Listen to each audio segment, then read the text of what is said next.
할렐루야. 오늘도 현장에서 그리고 또 온라인에서 예배자로 함께 하시는 모든 분들을 주님의 이름으로 환영합니다. 11월 한 달이 참 빠르게 지나간 것 같아요. 그리고 또 한 해도 얼마 남지 않았습니다. 우리가 되돌아보면 한 달도, 그리고 우리의 한 해도, 그리고 오늘 우리가 살아냈던 하루도 모두 다 주님의 은혜였음을 기억하게 되는 것 같습니다. 이 시간에는 우리가 이 마음을 가지고 주님께서 우리 삶에 행하셨던 은혜의 흔적들을 찾아보는 시간이 되었으면 좋겠습니다. 우리 삶에서 우리가 보이지 않지만 늘 우리를 도우셨고 붙드셨고 우리와 함께 하셨던 그 주님의 은혜의 손길들을 기억하고 찾고 묵상하며 찬양하는 시간이 되었으면 좋겠습니다. 우리 이러한 마음을 가지고 은혜 찬양하며 나아가겠습니다.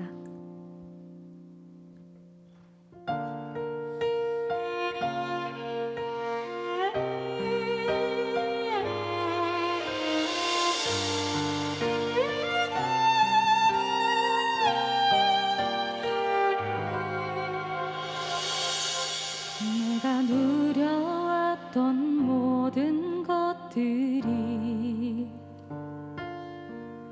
내가 지나왔던 모든 순간이,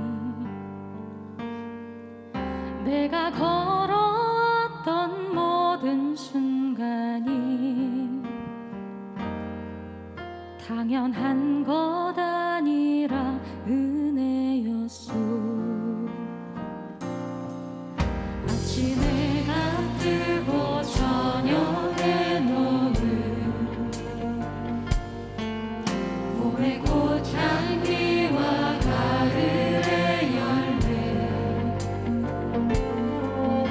변하는 계절의 모든 순간이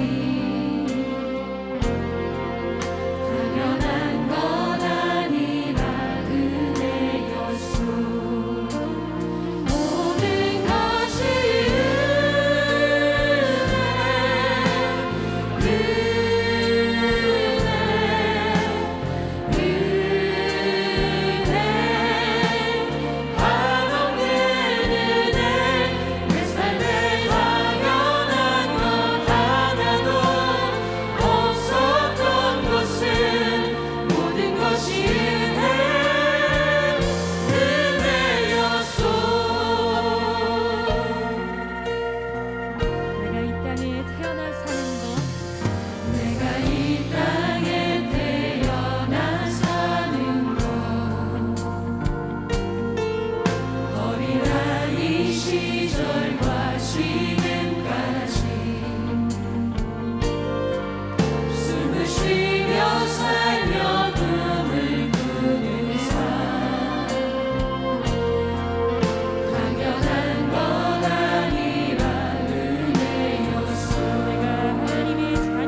찬양하면서 주님 앞에 기도하며 나가겠습니다.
주님을 찬양합시다. 그 주님께 영광의 박수 올리겠습니다.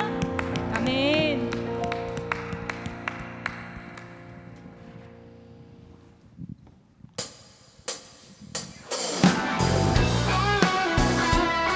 우리 이 시간 우리의 마음을 담아서 주님의 사랑을 올려드리는 사랑의 고백이라는 그런 찬양이 되었으면 좋겠습니다. 혹시 가능하신 분들은 자리에서 일어나서, 또 가정에서 함께 예배하시는 분들도 그 자리에서 일어나서 함께 찬양했으면 좋겠습니다.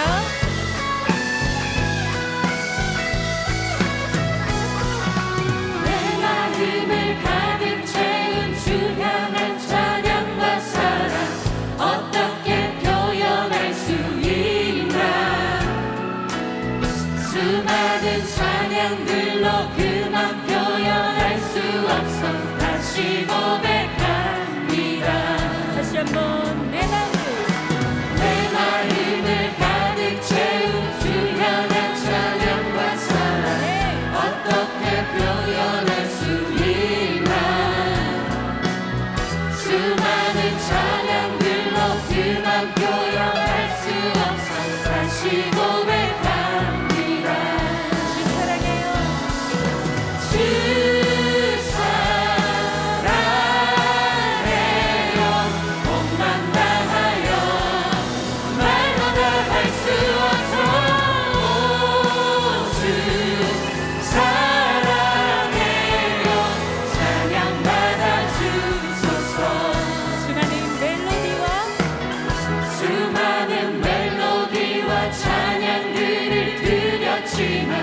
다시 고백하기 원하네. 주님은 나의 사랑 삶의 중심 되시오니 주를 찬양합니다. 아멘. 주 사랑해요. 주 사랑해요. 몸만 다하여 말로 다 할 수 없어. 주 사랑해요. 찬양받아 주소서. 주 사랑해요. 주 사랑해요. 몸만 다하여 말로 다 할 수 없어. 주 사랑해요. 찬양받아 주소서.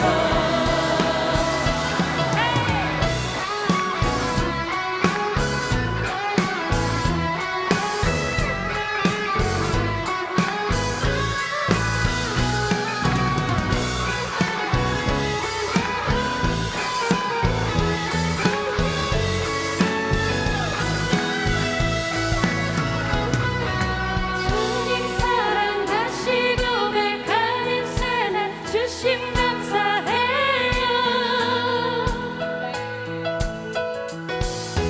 주님 사랑 다시 고백하는 새날 주심 감사해요.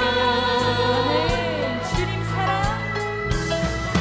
주님 사랑 다시 고백하는 새날 주심 감사해요. 주님 사랑 다시 고백하는 새날 주심 감사해요. 주 사랑해요. 온맘 다하여 말로 다 할 수 없어. 주 사랑해요. 찬양받아 주소서. 주님 사랑해요. 주 사랑해요.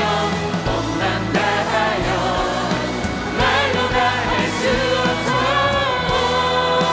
주 사랑해요. 찬양받아 주소서. 주 사랑해요. 주 사랑해요. 몸만 다하여 말로 다 할 수 없어. 주 사랑해요. 찬양받아 주소서.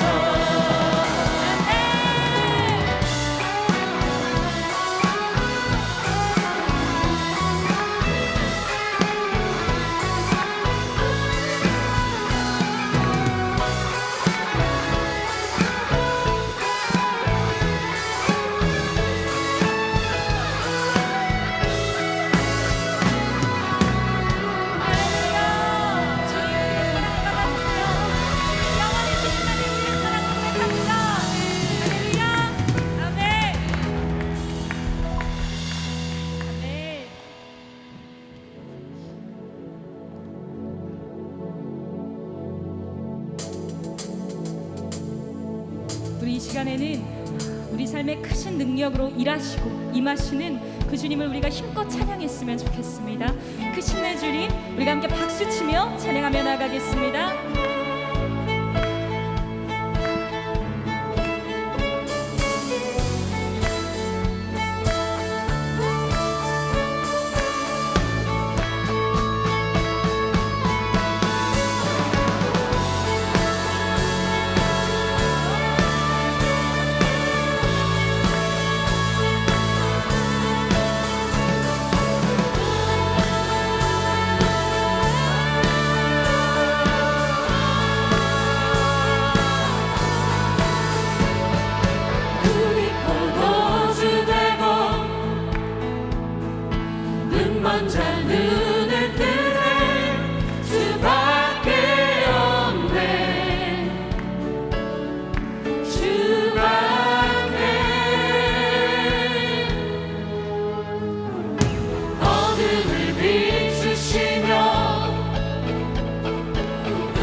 주님 강하신 주님 그 어느 누구보다 더 높은 주는 치료자 그리고 놀라운 주님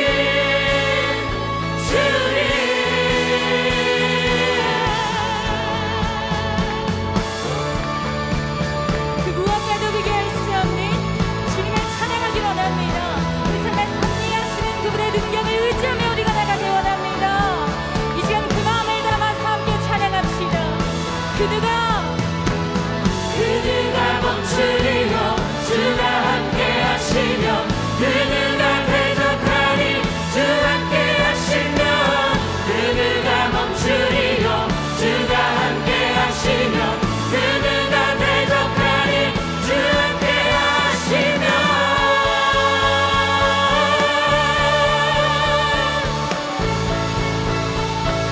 주 함께 하시며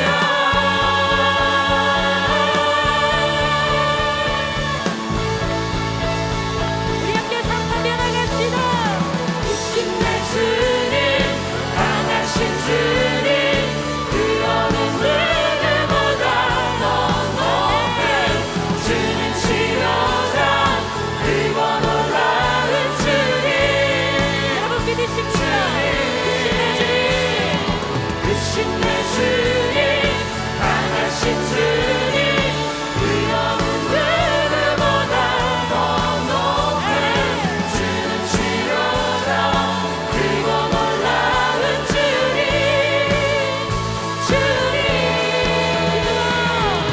그누가 멈추리요 주가 함께 하시며 그누가 대적하니 주 함께 하시며 그누가 멈추리요 주가 함께 하시며 그누가 대적하니 주 함께 하시며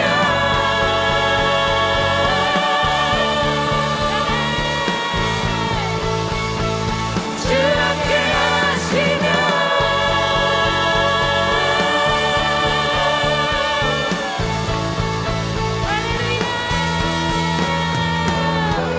크신 주님, 우리 삶에 역사하시는 주님, 우리가 그 주님을 의지합니다. 그 주님을 붙들고 나갑니다. 할렐루야. 주님께 더 큰 것을 쏟아주시옵소서. 아멘.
마음과 내 생각과 내 염려와 내가 가진 모든 것 주님 앞에 내려놓고 이 시간 잠잠히 주님의 말씀만을 듣기로 원합니다.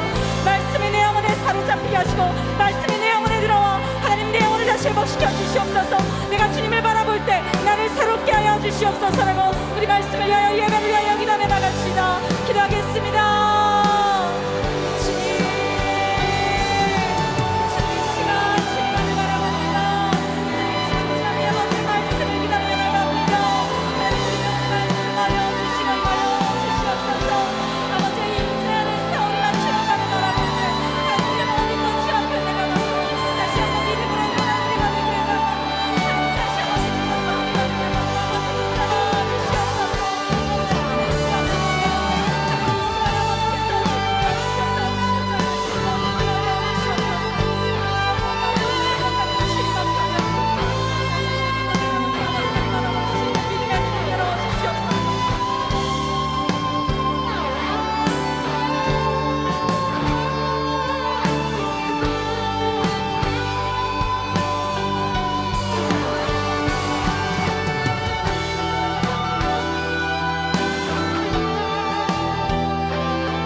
사랑의 하나님, 이 저녁에도 주님의 부르심에 이렇게 섰습니다. 아버지 하나님, 주님을 바라볼 때에 주님께서 말씀하여 주시옵소서. 내 뜻과 내 생각 다 내려놓고 오직 주의 음성을 듣게 하여 주시옵소서. 내게 주의 음성을 들을 때, 주의 말씀을 들을 때에 내가 아멘으로 믿음으로 결단하며 나아가도록 주여 인도하여 주시옵소서. 이제 주의 말씀을 듣겠나이다. 성령 충만하게 아버지 하나님 우리를 감동하여 주시고 우리에게 지혜를 주시고 주의 말씀을 깨닫게 하여 주시옵소서. 감사드리며 예수님의 이름으로 기도합니다. 아멘.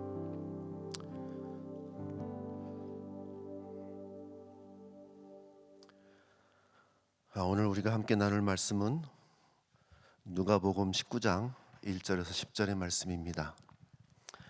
누가복음 19장 1절에서 10절 말씀, 제가 한 절, 여러분들이 한 절 이렇게 교독하도록 하겠습니다. 누가복음 19장 1절에서 10절 말씀입니다. 예수께서 여리고로 들어가 지나가시더라.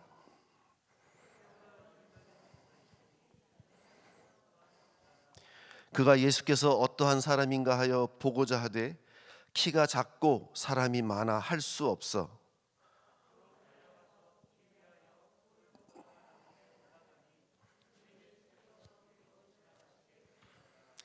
예수께서 그곳에 이르사 쳐다보시고 이르시되 삭개오야 속히 내려오라. 내가 오늘 네 집에 유하여야 하겠다 하시니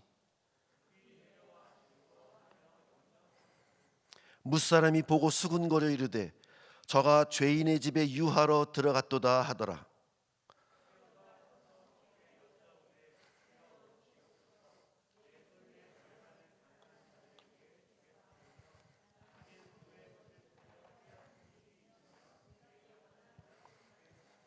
예수께서 이르시되 오늘 구원이 이 집에 이르렀으니 이 사람도 아브라함의 자손이미로다.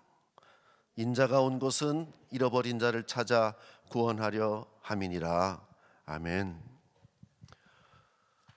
우리는 계속해서 예수님을 만난 사람들에 대해서 말씀을 나누고 있습니다.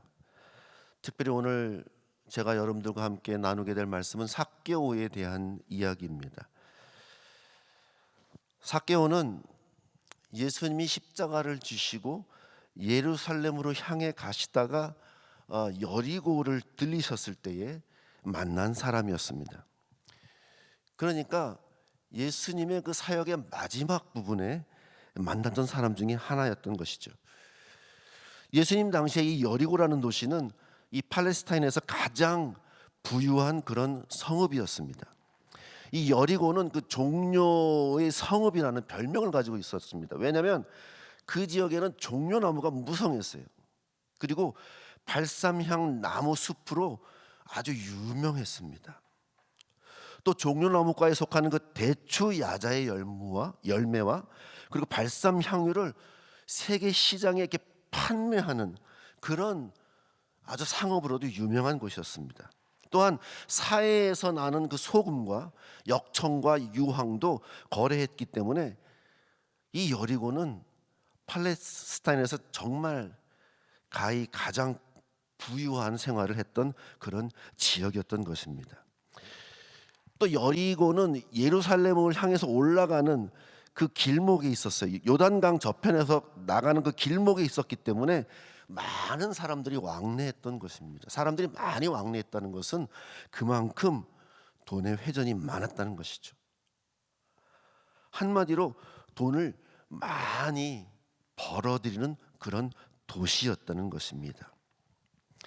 이런 여러 가지 그 지역적인 환경과 그리고 여러 가지 그 여건 때문에 여리고는 팔레스타인에서 가장 세금을 많이 거두는 그런 성읍이 되었고, 자연히 그 세금을 관리하기 위해서 큰 세관이 있었습니다.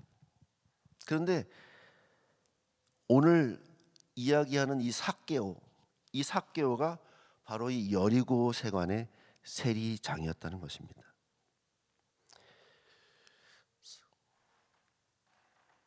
삭개오는 유대식 이름입니다.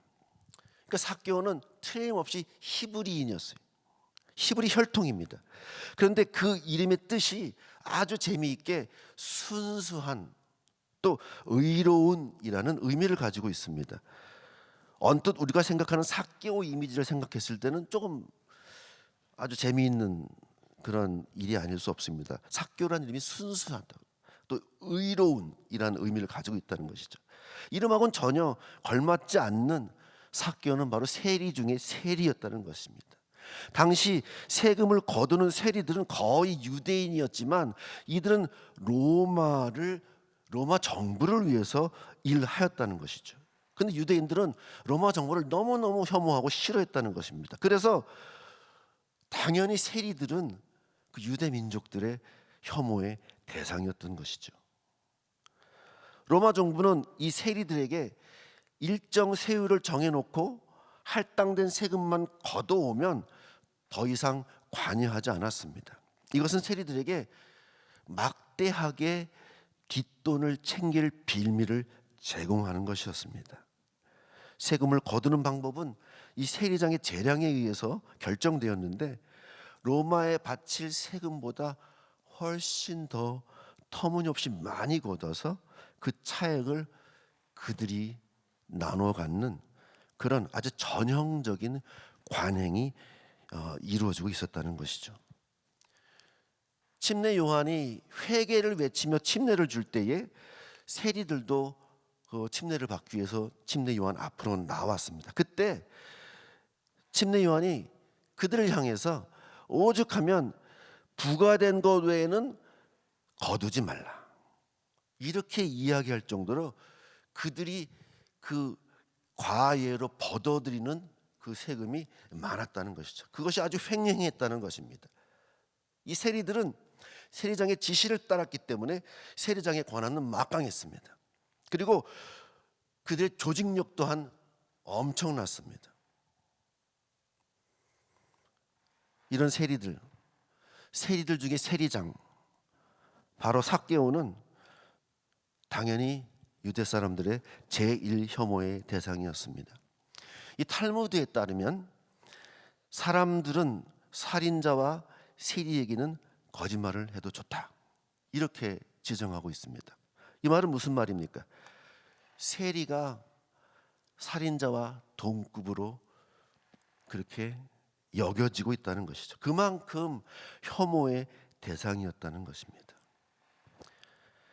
우리가 아는 것처럼 삭개오는 부자입니다. 남들이 갖지 않은 많은 돈과 권력을 가지고 있습니다. 그리고 자기 뒤를 봐줄 그런 조직력도 가지고 있습니다. 그러나 사실 그는 가난한 자였다는 것입니다.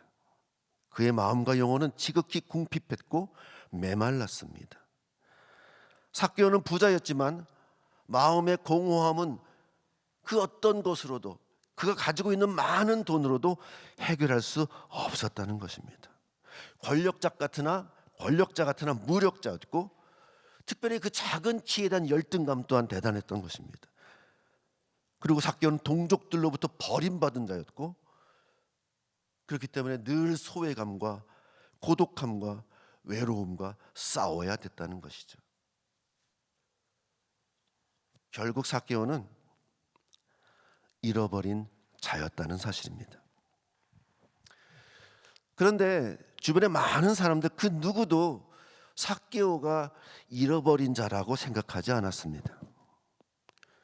그 깊은 상실감과 고독, 그 외로움, 그 영적인 갈증과 그 갈급한 그 목마름을 아무도 알아주지 않았습니다. 사람들은 단지 그를 죄인으로 생각했습니다. 단지 혐오스러운 매국노로만 생각하였다는 것입니다.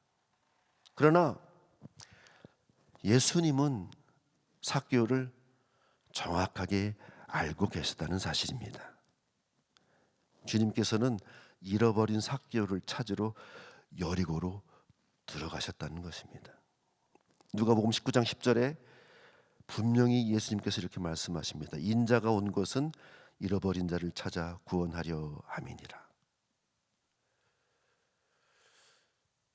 여기서 잃어버린 자를 찾는 사람, 둘 중에 누구의 마음이 더 갈급할까요? 저의 딸이 5살 때 올림픽공원에 나들이를 간 적이 있습니다. 그때 어린이날이었는데 특별 행사를 올림픽공원에서 한다고 그래서 우리 형님네 가족이랑 같이 가서 거기서 5월 5일 날 휴일인데 거기서 한참 이제 퍼레이드도 보고 동물도 보고 여러 가지 액티비티에 참여도 하고 이제 폐장 시간이 돼서 마지막 퍼레이드를 보고 나오는 그런 시간이 되었습니다. 그래서 이제 다 끝나고 그 정문을 향해서 다 이렇게 빠져나왔는데 이제 차를 타려고 주차장에 딱 가서 딱 보니까 딸이 없는 거예요. 얘가 언제부터 없어졌는지 알 수가 없어요. 근데 올림픽 공원에 가보신 분은 아시겠지만 굉장히 넓거든요. 그 둔촌동 그 송파 그쪽에 굉장히 넓은데 얘를 어떻게 찾을까? 저희 형님네 가족이랑 저와 제 아내는 아주 혼비백산이 돼서 거의 1시간 정도를 찾아 헤맸던 것 같아요. 근데 그 딸 아이를 찾는 그 아빠의 마음, 또 엄마의 마음, 이 가족들의 마음은 정말 말로 표현할 수가 없더라고요. 근데 1시간 내에 헤매고 다니다가 그 퍼레이드 마지막 우리가 나오기 정문 그 앞에 동상이 하나 있었는데 거기를 다시 가보니까 거기에 우리 딸아이가 얌전하게 서 있더라고요. 근데 걔는 마음이 어떤 건지 그냥 태연하게 울지도 않고 뭘 열심히 보고 있었습니다. 자식을 잃어버린 그 부모의 마음, 근데 그것을 아는지 모르는지 잃어버린 그 대상자인 우리 딸, 과연 누구의 마음이 더 고통스러웠을까요? 우리는 삭개오를 이야기할 때에 주님의 마음을 먼저 생각해야 됩니다. 자녀를 잃어버린 부모의 마음, 그 마음보다 더한 고통과 상실감을 주님께서는 가지고 계신다는 사실입니다. 하나님께서 더 깊은 상실감을 느끼신다는 사실입니다. 주님의 마음은 잃어버린 그 당사자보다 훨씬 더 고통 가운데 계신다는 사실입니다. 누가복음 15장 4절에 너희 중에 어떤 사람이 양 100마리가 있는데 그 중에 하나를 잃으면 99마리를 들에 두고 그 잃은 것을 찾아내기까지 찾아다니지 아니하겠느냐. 이게 바로 선한 목자 예수님의 마음, 하나님의 마음이었던 것입니다. 잃어버린 자 삭개오를 찾아 여리고를 진행하시면서 삭개오를 만난 그 예수님의 마음, 그 마음이 보이십니까? 많이 가진 것 같지만 항상 부족하고 참 늘 외로움과 이 상실의 세대 가운데 우리들은 하루하루를 이렇게 지내가고 있습니다. 특별히 그런 상황에 살아가는 우리들한테 오늘 이 잃어버린 자를 찾으시는 예수님, 삭개오를 찾아오신 그 예수님에 대한 묵상은 우리에게 아주 특별한 교훈을 준다고 생각합니다. 그래서 오늘 저는 제목을 잃어버린 자를 찾으시는 예수님이라는 제목으로 정하게 되었습니다. 그래서 오늘 말씀은 두 가지 관점으로 좀 보려고 합니다. 첫 번째는 주님은 어떻게 삭개오를 대하셨는가 하는 겁니다. 그 또 하나는 그럼 삭개오는 어떻게 주님께 반응했는가. 먼저 주님은 어떻게 삭개오를 대하셨나. 예수님께서는 삭개오를 바라보셨습니다. 주목하셨습니다. 예수님을 따르는 큰 무리가 여리고 성읍의 그 길거리에 따라 밀려 들어오고 있었습니다. 이 호기심 많았던 삭개오는 이것을 보고 무슨 일인지 궁금했습니다. 예수님에 대해서 듣긴 했지만 그 많은 사람들이 따라다니는 분이 도대체 어떤 분인지 보고 싶었던 것이죠. 그 예수라는 사람이 도대체 어떻게 생긴 사람이기 때문에 저렇게 많은 무리들이 추종하고 따라다니는 것일까? 그 예수라는 사람을 보기 위해서 삭개오는 앞으로 달려갔다고 기록합니다. 그리고 키가 작았기 때문에 그 사람들 사이에 끼어서는 도저히 볼 수가 없어요. 그래서 나무 위로 올라갔다고 하죠. 19장 4절에 앞으로 달려가서 보기 위하여 돌무화과 나무에 올라갔다. 삭개오가 원래부터 남의 시선에 그 신경 쓰는 사람이 아닌 것 같긴 한데, 그렇다 그래도 지금 세리장이라는, 그것도 여리고 그 성읍, 그 가장 세금이 막강한 그 도시의 세리장으로서 지금 그렇게 적절치 않은 행동을 하는 것 같아요. 그 돌무화과 나무에 올라가서 예수님을 보겠다고 그 세리장의 신분으로 올라가는 것이 그렇게 보기 좋지는 않았을 거라고 생각이 됩니다. 그러나 그는 아랑곳하지 않았죠. 예수님을 보기를 원했다는 것이죠. 그래서 앞으로 달려가 돌무화과 나무에 올라갔다는 것입니다. 근데 그 많은 따르는 무리 가운데 예수님께서 지나시다가 그곳에 이르사 그 나무를 쳐다보시고 말씀하십니다. 지금 예수님이 많은 무리에 쌓여서 지나가고 있을 때 나무 위에 사람이 있는 것을 발견하는 상황은 그렇게 쉬울 것 같지는 않습니다. 그런데 예수님은 정확하게 삭개오를 주목하였다는 사실이죠. 예수님은 그의 잃어버린 영혼에 대한 그 긍휼과 사랑의 마음으로 그 많은 군중들, 많은 그 시야의 방해 속에서 삭개오를 바라보셨다는 것입니다. 음향 용어에 보면 칵테일 파티 효과라는 게 있습니다. 금방 제목만 들어도 아시겠지만 이 칵테일 파티 굉장히 뭐 잔 부딪히는 소리도 나고 이야기하는 소리도 나고 그다음에 뭐 연주하는 소리도 들릴 것이고 많은 그 잡음들이 많이 있습니다. 근데 이 칵테일 파티 효과라는 게 뭐냐면 저기 내가 관심 있는 사람이 있을 때 신경을 쫙 집중해서 보면 그 사람 소리가 들린다는 거예요. 칵테일 파티 효과, 그 음향 효과에 그런 게 있어요. 마치 그것과 같이 그 많은 시야의 장애물, 많은 방해 속에서 예수님은 정확하게 삭개오를 주목하셨다는 것입니다.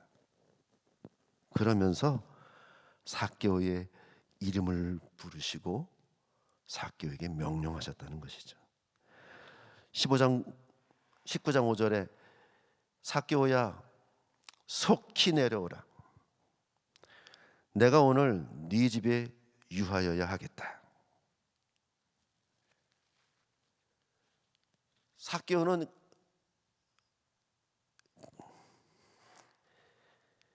그 예수님이 자기 이름을 부르시는 소리를 들었습니다.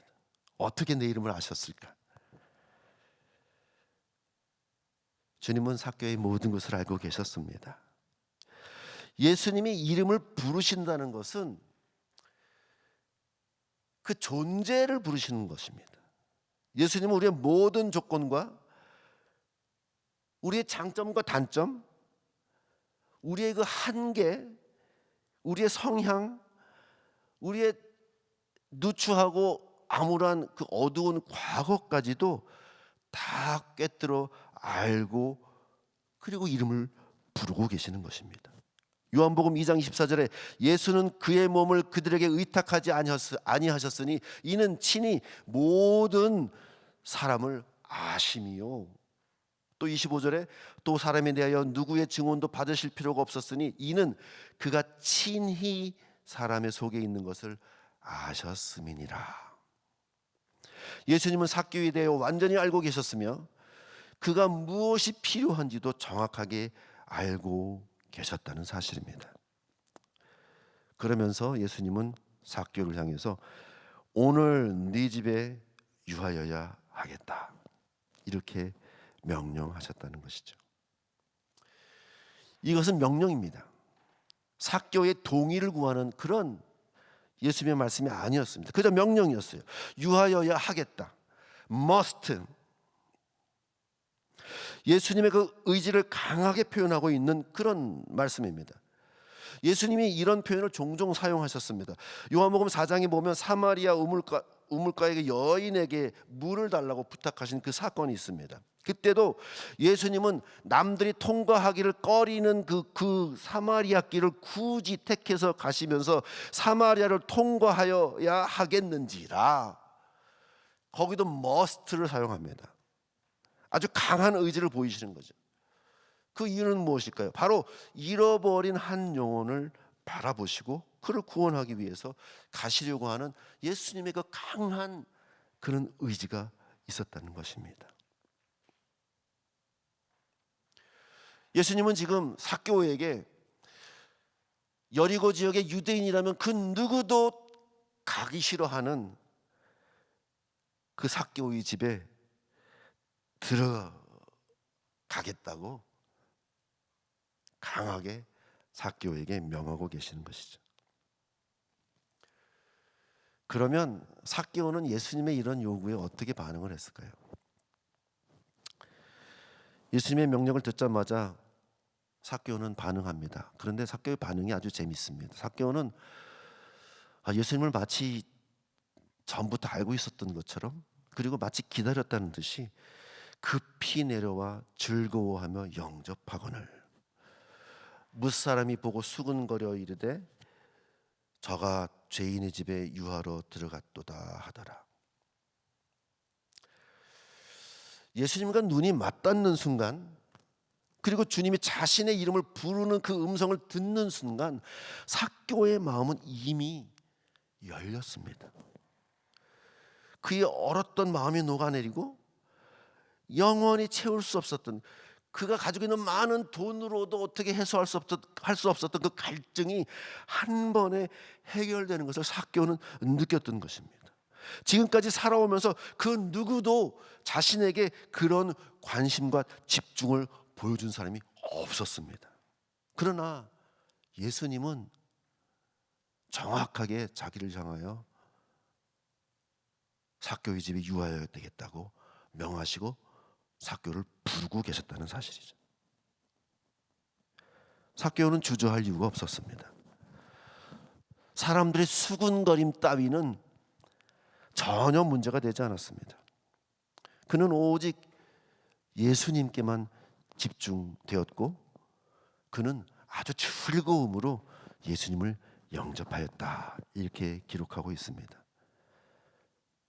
19장 8절에 삭개오가 서서 주께 여짜오되 주여 보시옵소서 내 소유의 절반을 가난한 자들에게 주겠사오며 만일 누구의 것을 속여 빼앗은 일이 있으면 네 갑절이나 갚겠나이다. 이 신학자들은 이 7절과 8절 사이에 시차가 있어서 예수님과 삭개오가 어떤 대화가 있었을 것이다. 삭개오를 초청하는 예수님의 그런 메시지가 있었을 것이다 이렇게 생각합니다. 그러나 뭐 그게 굳이 필요할 것 같지는 않습니다. 이미 삭개오의 마음은 열렸던 것을 우리가 볼 수 있었거든요. 근데 삭개오는 예수님 앞에 서서 자기의 마음을 예수님께 고백합니다. 여기 선다는 것은 어떤 자기의 다짐 그리고 공개적으로 선언하는 그런 의미가 있습니다. 삭개오는 주님 앞에 서서 자신의 다짐을 고백하는데 내 소유의 절반을 가난한 자들에게 주겠습니다. 내 소유의 절반을 가난한 사람에게 주겠습니다. 당시에는 그 랍비들이 정해놓은 그 구제헌금 그 법칙이 있었어요. 그런 제도가 있었는데 그게 뭐냐면 자신의 소유 혹은 수입의 20%를 가난한 자들을 위한 구제헌금으로 쓰도록 이렇게 정해져 있었습니다. 그런데 지금 삭개오는 가난한 자들을 위해서 절반을 내놓겠다고 이야기합니다. 자기가 가지고 있는 모든 재산의 절반을 내놓겠다. 통상 20%만 내면 되는데 그보다 훨씬 더 많이 아주 파격적으로 자기는 바치겠다 이렇게 이야기하고 있는 것이죠. 이 삭개오의 이런 태도는 지지난주인가요? 우리 이기훈 목사님 말씀 나누신 그 부자 청년의 모습하고 너무너무 대비가 됩니다. 이 부자 청년은 어땠습니까? 마가복음 10장에 등장하는 이 부자 청년은 오히려 자신의 그 영생의 문제를 가지고 예수님께 먼저 찾아온 사람입니다. 그래서 진지하게 내가 영생하려면 어떻게 하면 되겠습니까? 예수님께 물어봤어요. 그때 예수님께서 뭐라고 말씀하십니까? 예수께서 그를 보시고 사랑하셔서 이르시되 네게 아직도 한 가지 부족한 것이 있으니 가서 네게 있는 것을 다 팔아 가난한 자들에게 주라. 그리하면 하늘에서 보화가 네게 있으리라. 그리고 와서 나를 따르라 하시니 그 부자 청년의 반응은 뭐였어요? 그 사람은 재물이 많은 고로 이 말씀으로 인하여 슬픈 기색을 띠고 근심하며 갔다. 이 청년의 선택, 이 부자 청년의 선택. 재물이 많았는데 왜 고개를 떨구고 자기 집으로 돌아갔을까?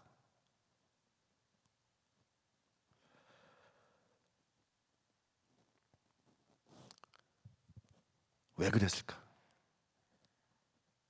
딱 감이 오시죠. 이 청년은 자기가 그 많은 재물을 벌기 위해서 정말 끊임없이 그동안 쏟아부었던 자신의 노력,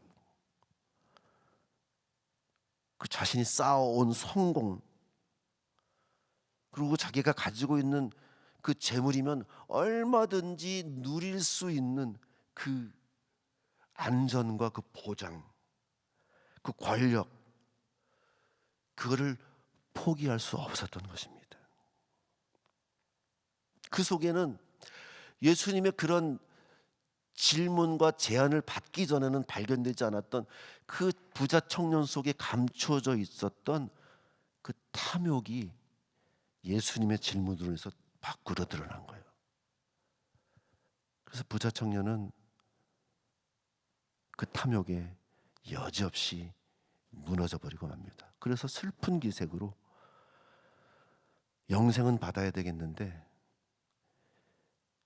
내 탐욕은 내가 이길 수가 없어. 내 재물은 내가 포기할 수가 없어. 그래서 슬픈 기색으로 돌아갔다. 탐욕.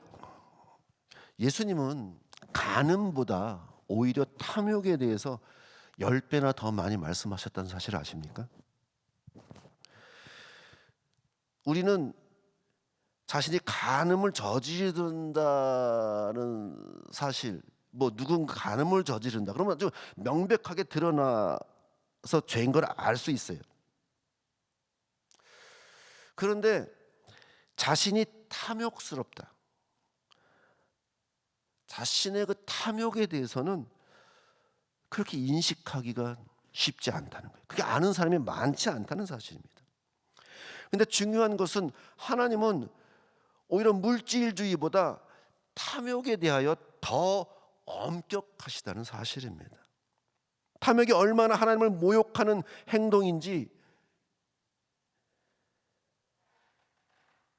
그것을 우리가 깨닫고 살아가기가 쉽지 않다는 것이에요. 근데 하나님은 그 어떤 것보다 탐욕에 대해서 엄격하시고 그것을 혐오하시고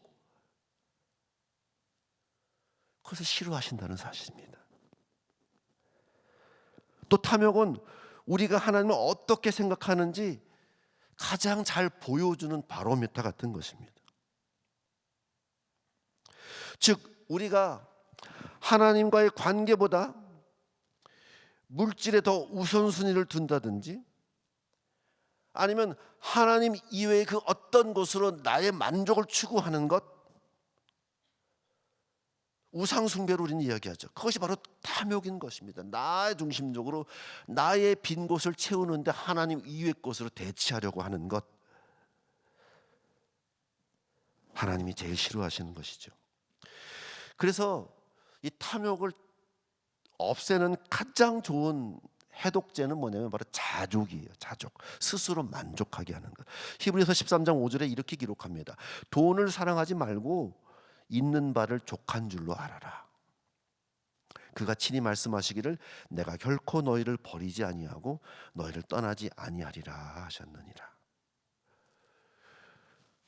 돈이 있는 것보다 주님이 우리 옆에 있는 것이 얼마나 가치 있고 소중하다는 사실을 우리는 알아야 된다는 사실입니다. 근데 이 돈 때문에 우린 주님을 멀리해요.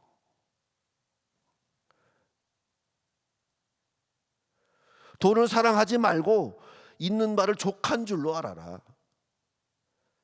그가 친히 말씀하시기를 내가 결코 너희를 버리지 아니하겠다. 너희를 떠나지 아니하겠다. 이거보다 더 확실한 약속이 어디 있습니까?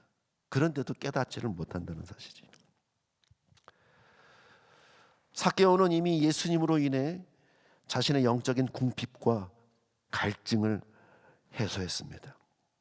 그래서 자기가 가지고 있는 전 소유의 절반을 가난한 자들에게 나눌 수 있었다는 것이죠. 그것을 예수님 앞에서 서서 정확하게 그렇게 하겠다고 자기의 다짐을 고백하고 있는 것입니다.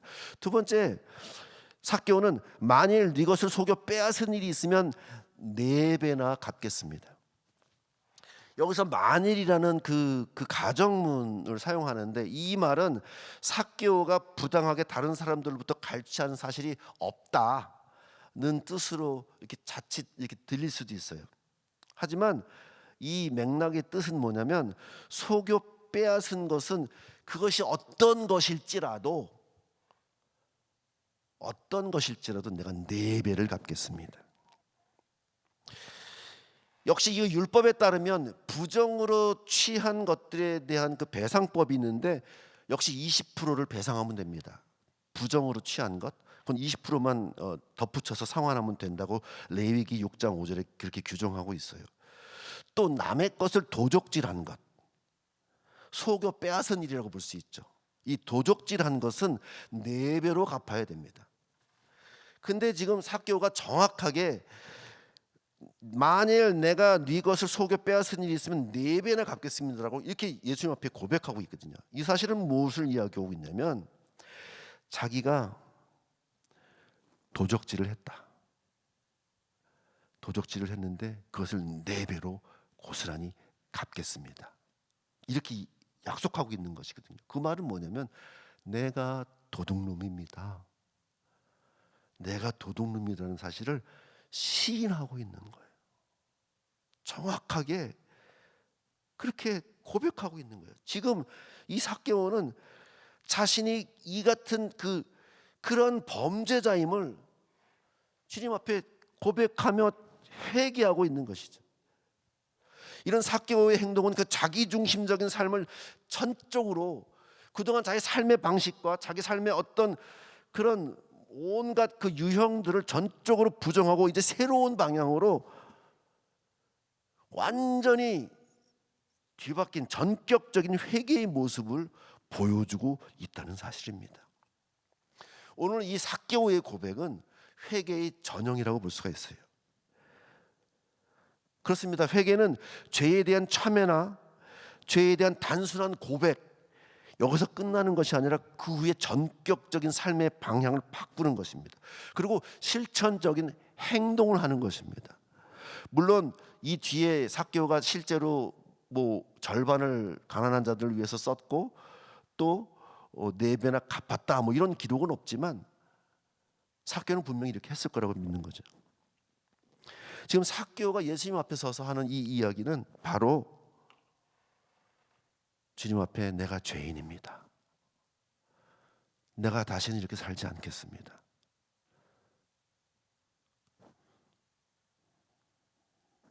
전적으로 회개하는 그 실천적인 행동을 보여주고 있는 것입니다.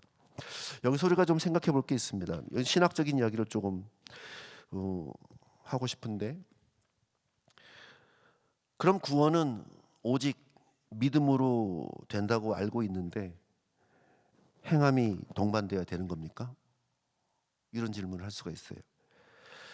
우리는 신학 성경을 보면서 늘 야고보와 바울의 입장이 충돌하는 그런 상황을 보게 됩니다. 그래서 헷갈립니다. 바울은 이방인 기독교를 주도한 자입니다. 야고보서의 저자 야고보는 유대인 기독교의 대표자이죠. 베드로보다 오히려 더 유대교의 그 율법적인 입장을 견지하고 있어요. 그래서 복음과 율법의 일치성을 입증하려고 야고보는 그렇게 사역하였습니다. 야고보서 1장 25절을 보면 자유롭게 하는 온전한 율법을 들여다보고 있는 자는 듣고 잊어버리는 자가 아니요 실천하는 자니 이 사람은 그 행하는 일에 복을 받으리라. 이 야고보는 그 로만 가톨릭에 지대한 영향을 준 사도이죠. 그런데 반면에 바울은 그와 다르게 가르치고 있습니다. 에베소서 2장 8절을 보면 우리가 잘 아는 말씀이죠. 너희는 그 은혜에 의하여 믿음으로 말미암아 구원을 받았으니 이것은 너희에게서 난 것이 아니요 하나님의 선물이라. 행위 위에서 난 것이 아니니 이는 누구든지 자랑하지 못하게 함이라.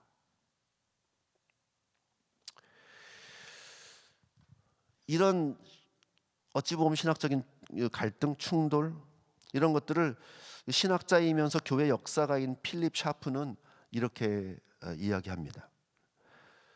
살아있는 믿음과 선행 혹은 칭의와 성화 간에 뗄 수 없는 연관성에 깔려있는 화해를 인정하며 그로써 서로 보완하고 확증하는데 전자는 바울을 얘기합니다. 전자는 참된 토대를 인격에 놓고 후자 야고보입니다. 후자는 실질적인 증거를 요구한다. 우리는 신약 성경을 이렇게 보면 그 구원이 그 칭의와 성화와 영화의 그 3단계가 다 기록되고 있는 것을 볼 수가 있습니다. 근데 이것을 다소 다른 지점에서 야고보와 바울은 이야기하고 있다는, 그렇게 보고 있는 것이죠. 야고보는 행위 없는 믿음은 죽은 것이다. 바울은 믿음 없는 행위가 죽은 것이다. 이렇게 말하고 있습니다. 야고보는 행하는 그 믿음을 열매와 증거를 중심으로 이야기하고 바울은 믿음, 즉 뿌리와 원칙으로 말미암는 행동을 주장하고 있는 것이죠. 둘 다 옳은 것입니다. 신학자들은 논리와 교리에서는 논리와 교리의 차이보다는 그 표현의 차이로 이것을 보고 있는 것이죠. 근데 이 부분이 우리 한국 교회에 관계가 없지 않다는 것입니다. 이 한국의 교회가 초기에 이 교세를 확장시키기 위해서 정말 복음 전도에 초점을 맞춰서 칭의와 중생을 비중을 두고 가르쳤습니다. 그 교리를 전파했죠. 그런 이유로 한국 교회가 굉장히 빠르게 성장하였습니다. 그러나 그의 그 칭의와 중생의 교리 못지않게 성화의 과정이 그리고 영화가 중요하다는 사실을 상대적으로 잘 가르치질 못한 거예요.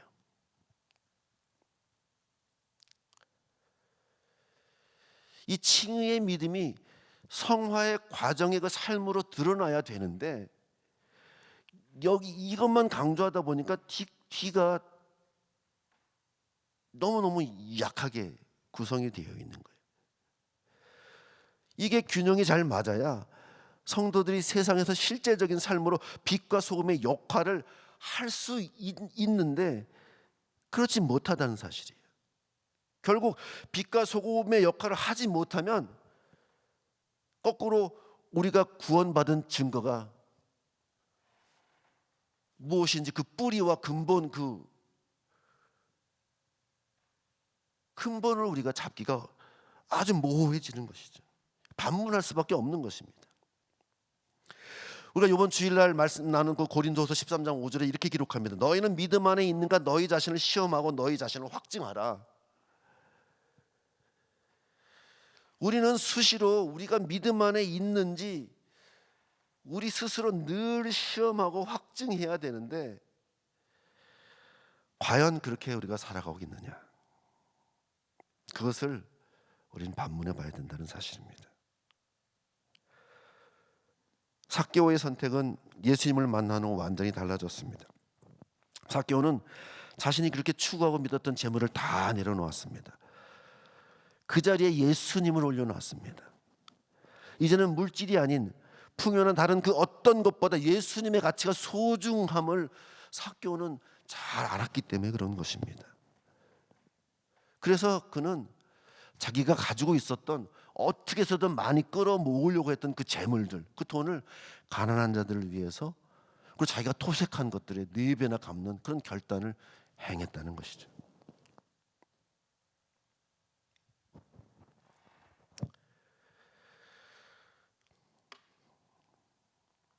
삭개오는 더 이상 잃어버린 자가 아닙니다. 그는 아브라함의 자손이 되어 하나님의 언약 안으로 들어갑니다. 그리고 그는 더 이상 탐욕스러운 부자가 아니었습니다. 그는 자신의 것을 이웃과 나눌 수 있는 진정한 부자가 되었다는 사실이죠. 그럼 오늘 우리가 나누고 있는 이 잃어버림의 의미가 과연 우리에게는 어떤 의미일까? 그것이 무엇일까? 우리는 그럼 잃어버린 자가 아닌가?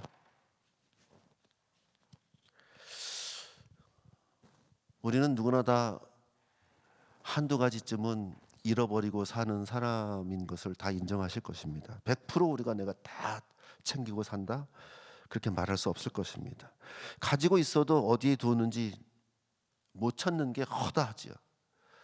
그러면 가지고 있는 겁니까? 저희 어머니가 이제 기억력이 점점점 안 좋아지셔서 물건을 얻다가 잘 두시고 그걸 찾지 못하면 도둑놈이 와서 가져갔다 그러세요. 근데 그게 오래되니까 굉장히 심각한 상황까지 돼요. 거기에 너무 강박관념이 생기시고 그래서 냉장고에도 자물쇠를 채워야 되고 누가 외부인이 들어오질 못해요. 들어오면 뭘 가져가니까. 근데 다 찾아보면 장롱 구석구석 찾아보면 다 나와요.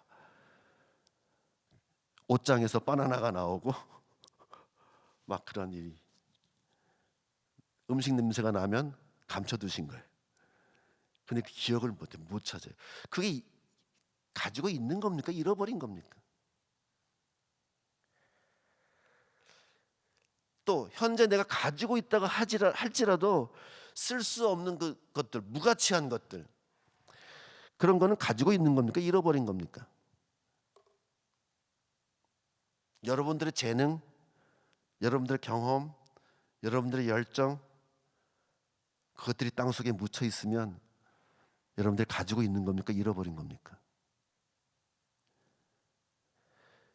또 우리의 삶의 방향이 어디로 향하는지 모르고 향방 없이 달려가고 좌충우돌하고 있으면 잃어버린 겁니까?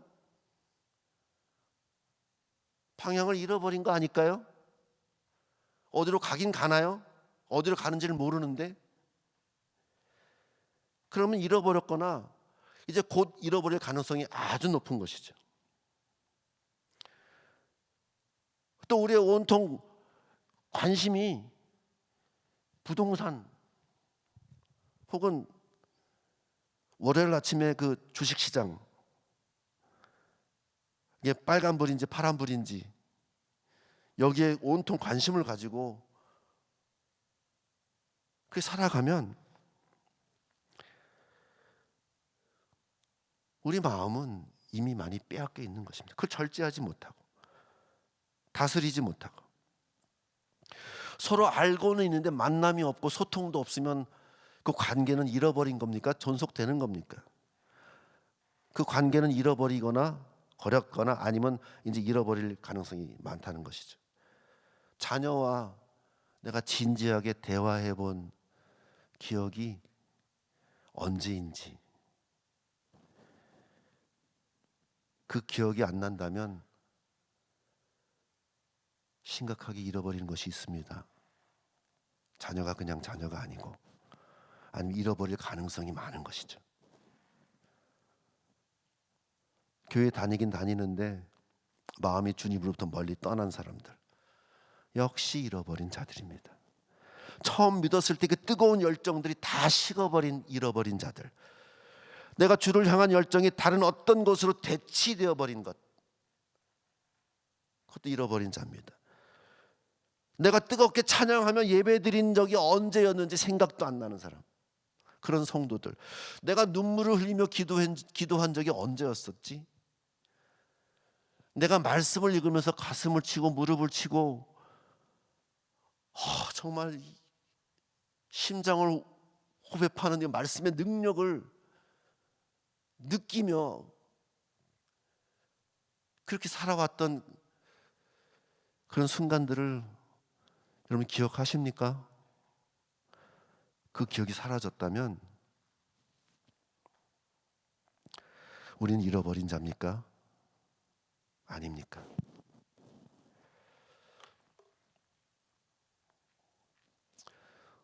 오늘 저는 이 삭개오의 이야기를 통해서 우리가 잃어버린 자가 아닌가를 돌아보길 원합니다.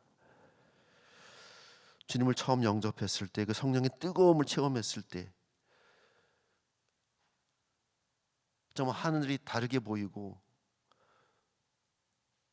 하찮은 들풀들이 너무너무 아름다워 보이고 새소리가 찬양이고 뭐 그런 기억들 있으시죠?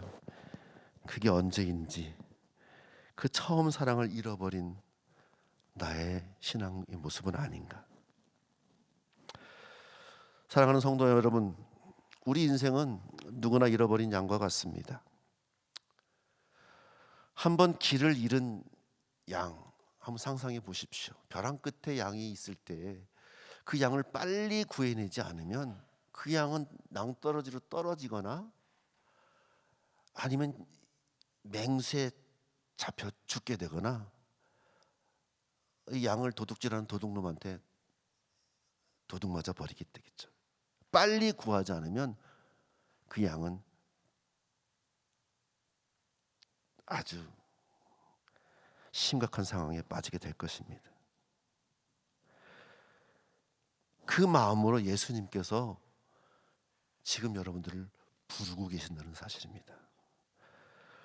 마태복음 18장 14절에 이와 같이 이 소자 중에 하나라도 이뤄지는 것은 하늘에 계신 너희 아버지의 뜻이 아니니라. 그렇습니다. 예수님의 마음이 바로 이것입니다. 소자 중에 하나라도 이뤄지는 것은 하늘에 계신 아버지의 뜻이 아닙니다.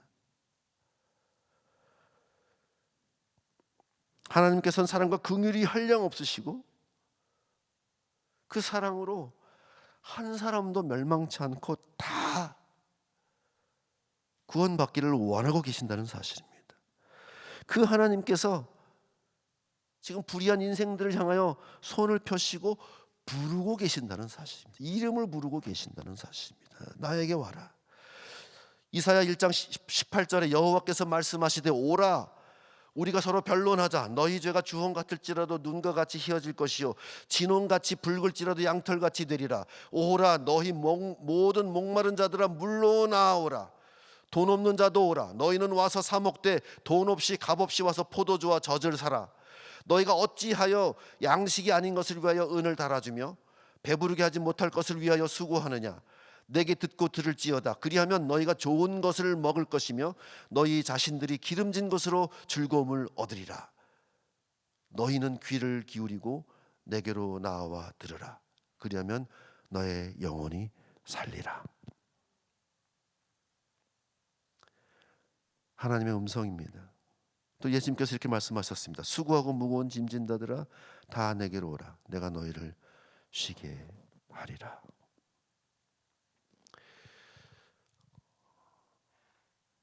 아주 심각한 상황 가운데 우리 개인적인 차이는 다 다를 것입니다. 그러나 잃어버린 자들을 위해서 지금 간절한 마음으로 부르시는 주님의 음성을 들으시길 바랍니다.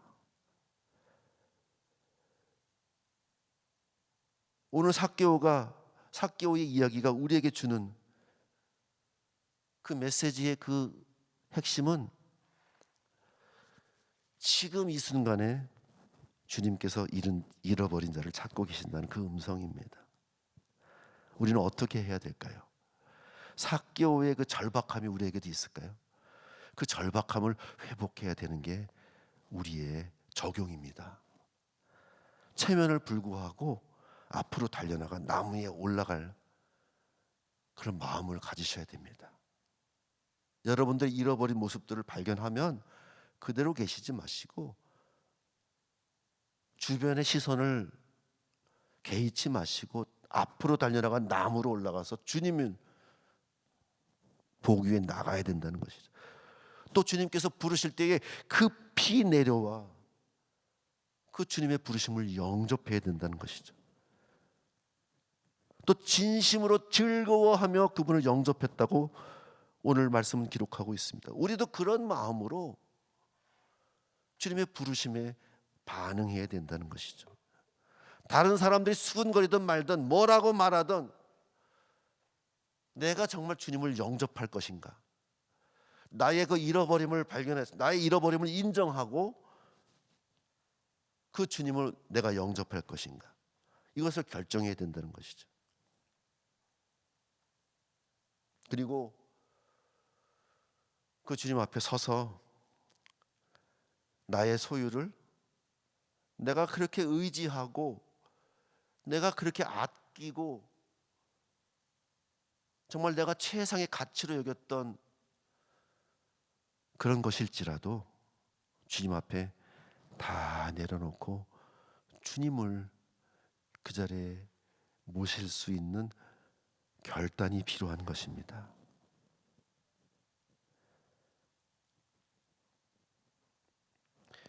이 삭개오의 이 결단이 저와 여러분의 결단이 되기를 축복합니다. 우리 믿음으로 우리는 상실된 세상에 살아가고 있어요. 우리 스스로가 정말 많은 것들을 놓치고 잃어버리고 살아갑니다. 근데 그런 것들을 우리가 발견하고 기도 중에 우리가 그것을 알게 되었으면 그것을 그냥 묻혀두지 마시고 주님의 음성에 반응하는 삭개와 같이 적극적으로 반응하고 그리고 결단하며 나아가는 저 여러분 되기를 주님의 이름으로 축복합니다. 우리 함께 찬양하고 좀 기도하는 시간을 가지려고 합니다. 우리 기도할 때에 하나님 나의 삶을 돌아보고 나의 삶이 잃어버린 죄로 살아왔음을 고백합니다. 이런 고백을 드리십시다. 그리고 주님 나를 찾아와 주시고 나를 회복시켜 주시옵소서. 내 속에서 나를 지배하고 있는 정말 내가 가치 있다고 생각했던 것들, 그 우상들을 보게 하시고 주님 앞에 다 내려놓게 하여 주시옵소서. 나를 온전히 회복시켜 주시옵소서. 이런 마음으로 우리 찬양하고 기도하고 마치도록 하겠습니다. 우리 찬양합시다.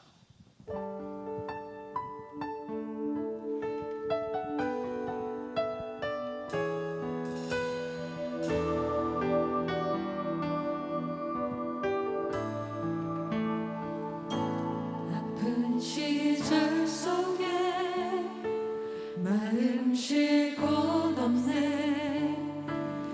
진 나의 영혼 의지할 곳 없네. 고아가던 나를 그가 품으셨네. 죽어가던 나를 그가 살리셨네. 무너진 마음을 위로하신 주님, 주를 더 알수록 만족할 수 있네. 붙드신 내 손을 놓지 않는 주님,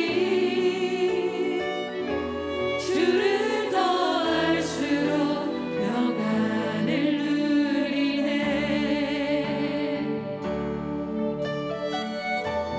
어디서 왔는지 어디서 왔는지 어디로 향할지 갈 길 알 수 없어 소망도 없었네.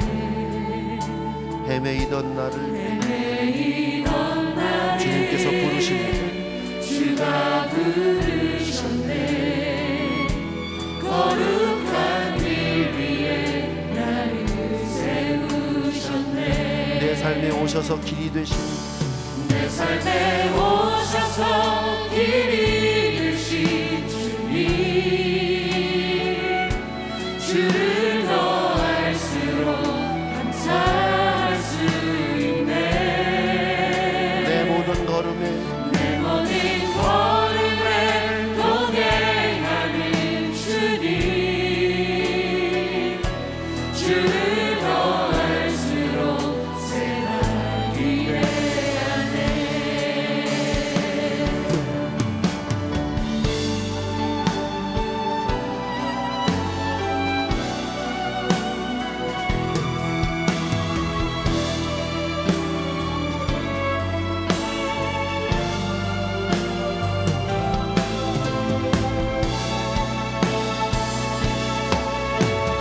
무너진 마음을 위로하신 주님, 무너진 마음을 위로하신 주님,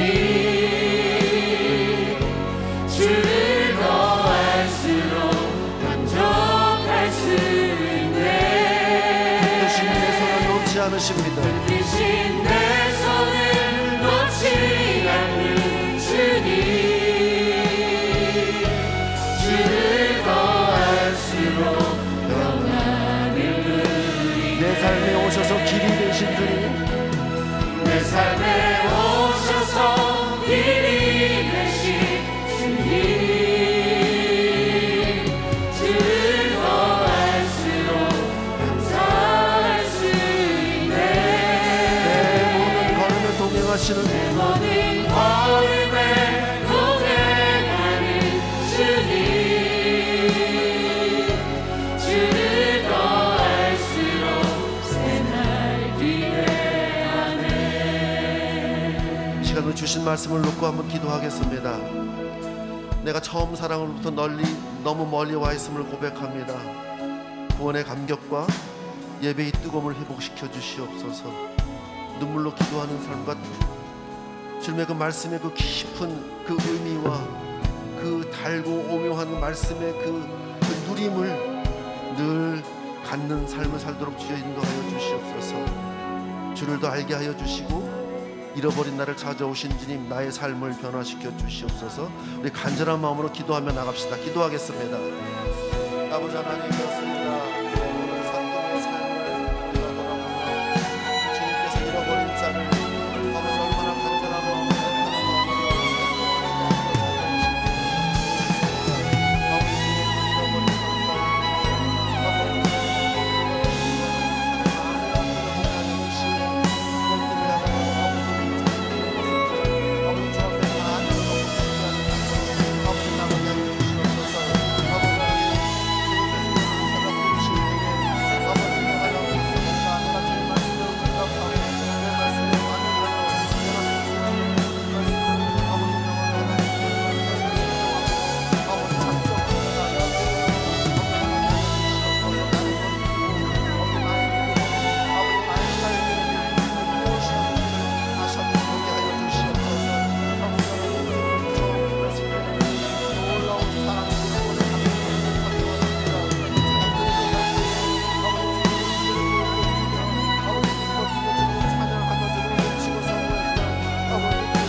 사랑의 하나님, 주님의 놀라운 은혜를 감사합니다.